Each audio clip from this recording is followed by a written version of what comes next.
Once upon a time, in a village so small it didn't have a name, lived a hedgehog named Hugo. He was not your average hedgehog. Hugo wore spectacles, read mystery novels, and ran the only post office in the forest.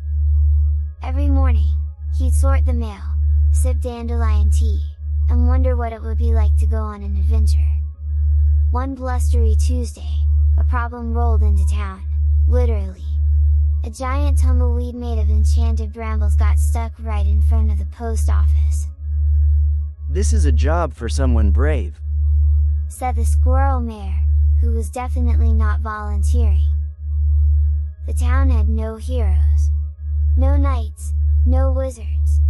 Only Hugo, a nervous hedgehog with neat handwriting and a collection of antique letter openers. So Hugo did what any sensible, small animal would do. He hired a dragon. Her name was Tilda, and she was 402 years old.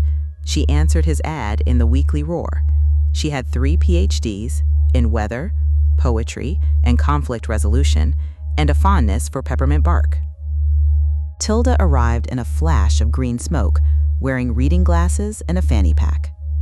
"Let's see this bramble beast," she said, and tapped it with her tail. Nothing happened. "Magic resistant," she muttered. "We'll need a different kind of fire." Hugo blinked. "Is there more than one kind?" "Oh, yes," said Tilda. "There's angry fire, hungry fire, and hopeful fire. That's the rarest one." So they got to work. They read to the bramble. They sang lullabies. They threw a tea party beside it and invited it to join. Nothing worked.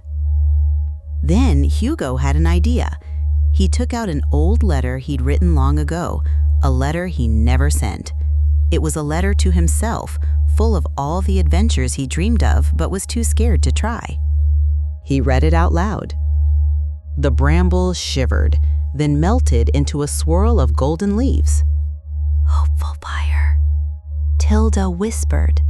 From that day on, Hugo wasn't just the postmaster. He and Tilda became the village's first ever adventuring bureau. They solved mysteries, stopped runaway storms, and once helped a moonbeam find its way home. And every Thursday, Hugo still sorted the mail, but now he did it with dragon-sized footprints in the garden and a heart a little braver than before. The end. Courage comes in many forms, and true bravery often begins with hope.